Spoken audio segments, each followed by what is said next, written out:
Hello नमस्कार दोस्तों। जैसा कि हम लोग जालियांवाला बाग से ही स्टार्ट करेंगे, तो मुझे उम्मीद है कि आपकी तैयारी अच्छी चल रही होगी, है ना। तो एकदम जितना एनर्जी है अभी आपके पास, वो सारा का सारा एनर्जी इस दारोगा के लिए लगा दीजिए, क्योंकि फिर टाइम आपके पास नहीं मिलेगा, क्योंकि इसी बार आर या पार वाली बात होनी चाहिए, है ना। तो चलिए हम लोग अगला टॉपिक स्टार्ट करते हैं। तो अगला टॉपिक में हम लोग जालियांवाला बाग हत्याकांड जो है वो देख रहे थे। मॉडर्न इंडिया से सवाल ज़्यादा पूछे जाते हैं, तो मॉडर्न इंडिया पे थोड़ा ज़्यादा फोकस करेंगे और साइंस पे बहुत ज़्यादा फोकस करेंगे, और मैथ और रीजनिंग का सवाल भी बहुत ज़्यादा पूछा जाता है, इसीलिए आप लोग इस पे ज़रूर फोकस करिएगा। तो जालियांवाला बाग हत्याकांड हम लोग देखेंगे। देखिए, सेडिशन कमेटी का गठन 1918 में हुआ था। सेडिशन कमेटी का गठन 1918 में हुआ था, जिसके अध्यक्ष थे, जिसका नाम था सिडनी रोलेक्ट, है ना। जिसके अध्यक्ष कौन थे? सिडनी रोलेक्ट थे। याद रखिएगा, सेडिशन कमेटी का गठन हुआ था 1918 में, जिसके अध्यक्ष थे सिडनी रोलेक्ट। उद्देश्य देखिए इसका क्या है। उद्देश्य कहता है कि राष्ट्रवादी विचारधारा को दबाना इसका काम था। राष्ट्रवादी विचारधारा जो सबसे ज़्यादा तीव्र और व्यापक रूप धारण कर रही थी, उसी को दबाना इसका उद्देश्य था। और यही रोलेक्ट एक्ट को ना अपील, ना वकील, ना दलील के नाम से भी जाना जाता है, जिसे गांधी जी ने इसे काला कानून कहा। गांधी जी ने रोलेक्ट एक्ट को काला कानून कहा, और इसे ना अपील, ना वकील, ना दलील के नाम से हम लोग जानते हैं। और देखिए, मार्शल लॉ जो कानून है, इसके बारे में भी हम लोग थोड़ा जान लें। चलिए आगे देखते लेते हैं। यहाँ देखिए, कहा जाता है इसके समय में कि 6 अप्रैल 1919 को भारत में देशव्यापी हड़ताल हुआ था, जिसका प्रमुख कारण अगर देखा जाए तो रोलेक्ट एक्ट था। ठीक है, 6 अप्रैल 1919 को भारत में देशव्यापी एक हड़ताल हुई थी, जिसका प्रमुख कारण था रोलेक्ट एक्ट। और कहा जाता है इसी दौरान मार्शल लॉ अमृतसर में लगाया गया। मार्शल लॉ अमृतसर में लगाया गया, ठीक है, जिसका विरोध दो लोग कर रहे थे, डॉक्टर सत्यपाल व डॉक्टर सैफुद्दीन किचलुई के द्वारा यह विरोध हो रहा था। ठीक है, जिसके बाद इनकी गिरफ्तारी हो गई, और इसकी रिहाई के लिए 13 अप्रैल 1919 को अमृतसर के वासी जल्दी नामक व्यक्ति के पास जालियांवाला बाग जो जगह है वहाँ पे पहुँचते हैं, जिसकी सूचना आगे इसको देखा जाए। तो जैसे ही ये दोनों गिरफ्तार हो जाते हैं, गिरफ्तार होने के बाद जो अमृतसर के वासी है जालियांवाला बाग स्थान पे पहुंचते हैं, और वो पहुंचते हैं जली नामक व्यक्ति से इसकी सूचना देते हैं। और वहां पहुंचने के बाद देखिएगा, जिसकी सूचना हंसराज ने जनरल हैरी डायर को दिया, ये भी याद रखिएगा, जनरल हैरी डायर को दिया। जिसके बाद Jallianwala Bagh general O Dyer, ठीक है, इसे याद रखिए, बहुत इंपॉर्टेंट है। जनरल ओ डायर पहुँचता है और गोली चलाने का आदेश दे देता है ना। और इसी घटना को हम लोग जालियांवाला बाग हत्याकांड के नाम से जानते हैं। ठीक है, और ये देखिएगा, जालियांवाला बाग हत्याकांड के नाम से जानते हैं, और पूछा जाएगा तो जनरल ओ डायर हो जाता है। जनरल ओ डायर था वहाँ का, जिसने आदेश दिया, और बहुत सारे लोग वहाँ पे मारे गए। ठीक है, ये सरकारी कमेटी देख लेते हैं। सरकारी कमेटी, थोड़ा सा इसको आगे बढ़ाया जाए, है ना। तो देखिए, सरकारी कमेटी बनी, जैसे जालियांवाला बाग हत्याकांड की जांच पड़ताल के लिए एक कमेटी बनी, जिसको हम लोग हंटर आयोग के नाम से जानते हैं, जिसके अध्यक्ष बनाए गए विलियम हंटर, है ना। विलियम हंटर इसके अध्यक्ष बने, और कहा जाता है कि हंटर रिपोर्ट के अनुसार लगभग 379 लोगों की मृत्यु हुई। 379 लोगों की मृत्यु हो गई, और रिपोर्ट यह आया 1920 में। ठीक है, यह रिपोर्ट 1920 में आया। देखिए, जालियांवाला बाग हत्याकांड के जांच के लिए जो कमेटी बनी, पूछा जाता है, इसी को हम लोग हंटर रिपोर्ट या हंटर आयोग बोलते हैं, जिसके अध्यक्ष बनाए गए विलियम हंटर को। और इस हंटर रिपोर्ट के अनुसार 379 लोगों की मृत्यु होने का पुष्टि किया और रिपोर्ट यह 1920 में आया। ठीक है। गैर सरकारी जो कमेटियां हैं उनके बारे में थोड़ा सा देख लेते हैं। देखिए, कहा जाता है कि तहकीकात जो कमेटी का यह विचार दिया, तहकीकात कमेटी का, और ये विचार देने वाले महात्मा गांधी हैं, जिसके अध्यक्ष मदन मोहन मालवीय को बनाया गया, और तहकीकात कमेटी का जो विचार था वो महात्मा गांधी ने दिया, जिसका अध्यक्ष मदन मोहन मालवीय को बनाया गया। और ये कहा जाता है कि इनके रिपोर्ट के अनुसार लगभग 1000 से 1200 लोगों की मृत्यु हो गई। 1000 से लेकर के 1200 लोगों की मृत्यु हो गई। तो यहाँ पे हम लोगों ने 2 कमेटी देखा, एक था हंटर आयोग जो बार बार पूछा जाता है, और महात्मा गांधी ने भी इसकी जांच कराई थी तहकीकात कमेटी के माध्यम से, जिसके अध्यक्ष मदन मोहन मालवीय थे। और इसमें रिपोर्ट ये दिखाया गया कि लगभग 1000 से 1200 लोगों की मृत्यु हो जाती है, और हंटर आयोग की रिपोर्ट में ये दिखाता है कि 379 लोगों की ही मृत्यु होती है। ठीक है। अब देखिए, इससे दुख होकर के जो जालियांवाला बाग हत्याकांड होता है, इससे दुखी होकर के बहुत ऐसे जो राष्ट्रीय नेता हैं उनका ब्रिटिश ईस्ट इंडिया कंपनी से मोह भंग हो जाता है, जिसके कारण जो ब्रिटिश हुकूमत के द्वारा जो उपाधियाँ दी जाती है उन लोगों को, सारे उपाधि लोग धीरे धीरे लौटा देते हैं। जैसे में नाइटहुड और सर की उपाधि लौटाने वाले रविंद्रनाथ टैगोर है। ठीक है। और वायसराय के कार्यकारिणी सभा से त्याग पत्र देने वाले शंकर नायर हो जाते हैं, जो बहुत ही VVI है, बहुत बार प्रश्न पूछा जाता है। ठीक है।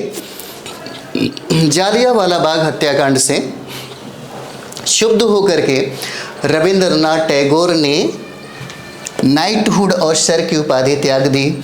उसी तरह वायसराय के कार्यकारिणी सभा से त्याग पत्र शंकर नायर ने दिया, और राय बहादुर की जो उपाधि मिला हुआ था वो भी जमुनालाल बजाज ने त्याग दिया। ठीक है। जमुनालाल बजाज ने त्याग दिया। आगे देखिए, शर-ए हिंद और केसरे हिंद और केसरी हिंद जो था, ये उपाधि महात्मा गांधी को दिया गया था ब्रिटिश हुकूमत के द्वारा। जालियांवाला बाग हत्याकांड से दुखी होकर के महात्मा गांधी ने भी यह पदवी लौटा दिया 1920 में। ठीक है। और ये देखिए, गांधी जी को जालियांवाला बाग हत्याकांड के समय हरियाणा के पलवल से गिरफ्तार किया गया, जिसके बाद गांधी जी ने 1 दिन का अनशन भी किया था। ठीक है। ये भी याद रखिएगा।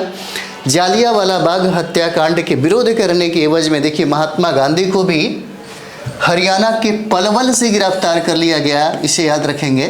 ठीक है। जिसके विरोध के बाद गांधी जी ने 1 दिन का अनशन भी किया उन्होंने। ठीक है।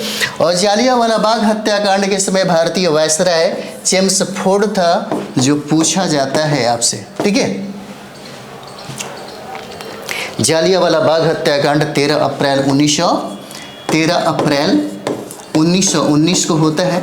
ये भी प्रश्न पूछा जाता है, उस समय वायसराय कौन था, तो चेम्सफोर्ड हो जाएगा। ठीक है। चलिए आगे देख लेते हैं हम लोग। देखिए, कहा जाता है कि उधम सिंह ने 1940 में जनरल डायर को लंदन में गोली मार दी।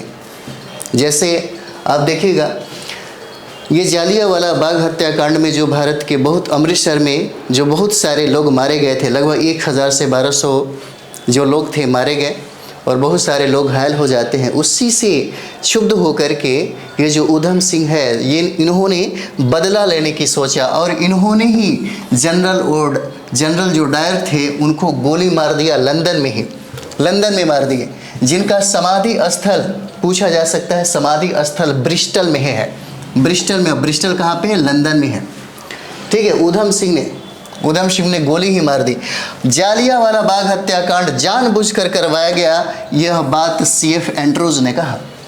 ठीक है, जालियांवाला बाग हत्याकांड जानबूझकर करवाया गया और यह बात CF एंड्रूज ने कहा।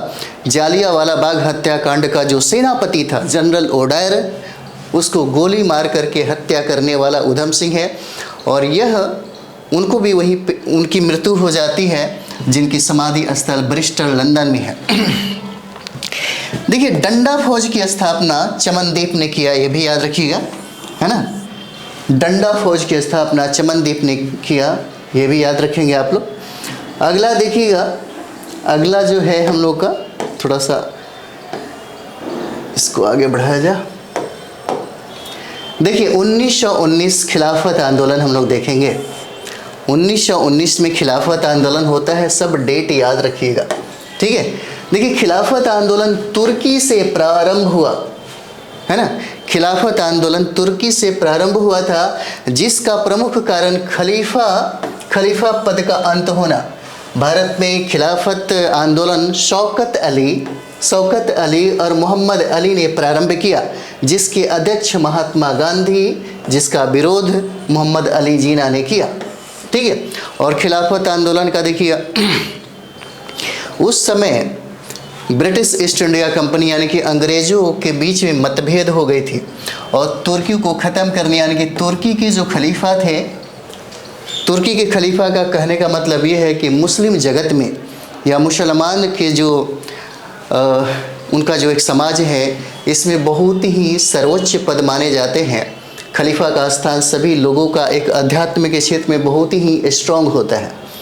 इसीलिए जब ये तुर्की का ब्रिटिश ईस्ट इंडिया कंपनी ने जब अपने कब्जे में किया, तो यहाँ का जो खलीफा का पद था उसको अंत कर दिया, जिसका विरोध सिर्फ भारत में ही नहीं हो रहा था, बल्कि जहाँ जहाँ मुस्लिम समाज के लोग थे सभी लोग कर रहे थे, ठीक है। और इसी विरोध में जो भारत में विरोध हो रहा था, उसमें दो लोग शामिल थे, जैसे शौकत अली और मोहम्मद अली ने प्रारंभ इसका किया था, और जिसके अध्यक्ष महात्मा गांधी को बनाया गया, है ना, और जिसका विरोध मोहम्मद अली जिन्ना ने किया।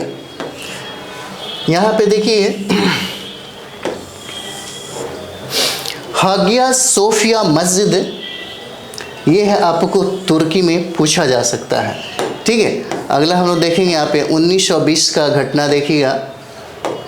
1920 में देखिए 1 अगस्त 1920 को गांधी जी के द्वारा, 1 अगस्त 1920 को याद रखिएगा, बहुत इंपॉर्टेंट है।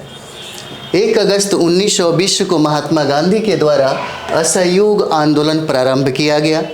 इसी दिन तिलक जी की मृत्यु हुई थी, जिसके बाद तिलक फंड की स्थापना हुआ, जिसमें 6 महीने में लगभग 1 करोड़ रुपए जमा हुए। इसकी अर्थी को कंधा शौकत अली ने दिया। हाँ, पूछा जाता है ये सवाल। जैसे आप देखेंगे, असहयोग आंदोलन प्रारंभ होता है आपको 1 अगस्त 1920 में, और इसी दिन बाल गंगाधर तिलक की मृत्यु हो जाती है। और जिसके बाद जो वहाँ के लोग होते हैं तिलक फंड की स्थापना करते हैं, और देखते देखते उस फंड में लगभग 1 करोड़ से कहीं ज़्यादा रुपए जमा हो जाते हैं, ठीक है। और कहा जाता है कि बाल गंगाधर तिलक का जो अर्थी को जो कंधा दिया था, उनका नाम था शौकत अली। ये भी सवाल आपसे पूछा जाता है, ठीक है। चलिए अगला हम लोग देख लें। असहयोग आंदोलन प्रारंभ होने का कारण क्या है? असहयोग आंदोलन प्रारंभ होने का कारण पूछा जा रहा है कि कारण क्या है। तो देखिए, जालियांवाला बाग हत्याकांड, खिलाफत आंदोलन और रॉलेट एक्ट इसका कारण था। जैसे आप यहाँ पे देखिए, जालियांवाला बाग हत्याकांड आपको 1919 में हुआ और इसमें बहुत सारे भारतीय मारे गए। उसके बाद यहाँ पे खिलाफत आंदोलन भी हुआ। खिलाफत आंदोलन जैसे तुर्की को वहाँ के जो खलीफा थे उसके पद को ही समाप्त कर दिया गया, और उसी समय 1919 में एक कानून लाई गई जिसको हम लोग रॉलेट एक्ट कहते हैं। ये सब कारण हो जाते हैं असहयोग आंदोलन के, ठीक है। और देखिए, असहयोग आंदोलन का विरोध किया था एनी बेसेंट और मोहम्मद अली जिन्ना ने। ये भी याद रखिएगा, बहुत इंपॉर्टेंट है। कभी कभी आपसे पूछा जा सकता है कि असहयोग आंदोलन का विरोध किसने किया? विरोध, ठीक है, असहयोग आंदोलन का विरोध किसने किया? तो एनी बेसेंट और मोहम्मद अली जिन्ना के द्वारा इसका विरोध किया जाता है। ठीक है, देखिए 1920 में असहयोग आंदोलन जो हुआ, 1920 में, यहाँ पे देखिए असहयोग आंदोलन में सबसे अधिक शराब का बहिष्कार, ये जो सवाल है पूछा जाता है, यह बिहार में ही हुआ था, है ना, क्योंकि सबसे बड़ी बात है कि बिहार के लोगों को ब्रिटिश ईस्ट इंडिया कंपनी ये चाहती थी कि ज़्यादा से ज़्यादा शराब बिकेगा तो मेरी आय बढ़ेगी, है ना। और महात्मा गांधी भी एक बार समझाए, महात्मा गांधी भी यहाँ पे आकर समझाए थे, तब जाकर के लोग एक्सेप्ट किया और इनके बात को माना और शराब का भी बहिष्कार करने के लिए लोग धरना प्रदर्शन दिए। सितंबर 1920 में असहयोग आंदोलन का प्रस्ताव कांग्रेस के अस्थायी अध्यक्ष जो लाला लाजपत राय के नेतृत्व में कोलकाता अधिवेशन में गांधी जी के द्वारा लाया गया। ये सवाल पूछे जाते हैं आपसे। सितंबर 1920 में असहयोग आंदोलन का जो प्रस्ताव है कांग्रेस के अस्थायी अध्यक्ष जो लाला लाजपत राय थे, ठीक है, उन्हीं के नेतृत्व में कोलकाता अधिवेशन में गांधी जी के द्वारा लाया गया था। ठीक है, गांधी जी के द्वारा लाया गया था। चलिए अगला देखते हैं इसमें, याद रखिए बहुत इंपॉर्टेंट है। दिसंबर 1920 में कांग्रेस के अस्थायी अध्यक्ष, है ना, विजय राघवाचारी के नेतृत्व में चितरंजन दास के द्वारा लाया गया और यह अधिवेशन नागपुर में हुआ था। इस आंदोलन में गांधी जी ने कहा, 1 वर्ष में स्वराज की प्राप्ति, यह गांधी जी का पहला जन आंदोलन था। ठीक है, देखिए यहाँ से इम्पोर्टेंट सवाल पूछे जाते हैं। जैसे में देखिए पूछा गया बहुत बार कि कौन से आंदोलन में महात्मा गांधी ने ये बात कहा था कि 1 वर्ष के अंदर ही हम स्वराज को प्राप्त कर लेंगे, तो वह आंदोलन आपके असहयोग आंदोलन हो जाता है ना। 1920 का असहयोग आंदोलन हो जाता है और असहयोग आंदोलन को ही महात्मा गांधी का प्रथम जन आंदोलन भी कहा जाता है। ठीक है, और ये देखिएगा सितंबर 1920 में जो अस्थायी अध्यक्ष थे विजय राघवाचारी, इन्हीं के नेतृत्व में यह चितरंजन दास के द्वारा लाया गया अधिवेशन था और यह अधिवेशन आपको नागपुर में लाया गया। और इसी अधिवेशन यानी कि कह सकते हैं कि असहयोग आंदोलन में ही महात्मा गांधी ने यह नारा दिया था कि हम 1 वर्ष के अंदर ही स्वराज को प्राप्त कर लेंगे। और यह बहुत बार प्रश्न पूछा गया है। 1920 के असहयोग आंदोलन को ही महात्मा गांधी का प्रथम जन आंदोलन भी कहा जाता है। ठीक है, आगे देखिए आगे कहता है कि 5 फरवरी 1922 को गोरखपुर का, उत्तर प्रदेश में गोरखपुर का एक क्षेत्र है जहाँ पे चौरी चौरा नामक पुलिस स्टेशन को भगवान अहिर के नेतृत्व में जला दिया गया। ठीक है, जैसे आप देखिएगा 5 फरवरी 1922 की घटना थी, चौरी चौरा कांड के नाम से हम लोग जानते हैं। यह गोरखपुर जिले की क्षेत्र था जिसमें थाना में लोगों ने क्या किया, पुलिस स्टेशन को ही जला दिया, जिसमें बहुत सारे लोग मारे जाते हैं और उसका नेतृत्व करने वाला व्यक्ति भगवान अहिर था।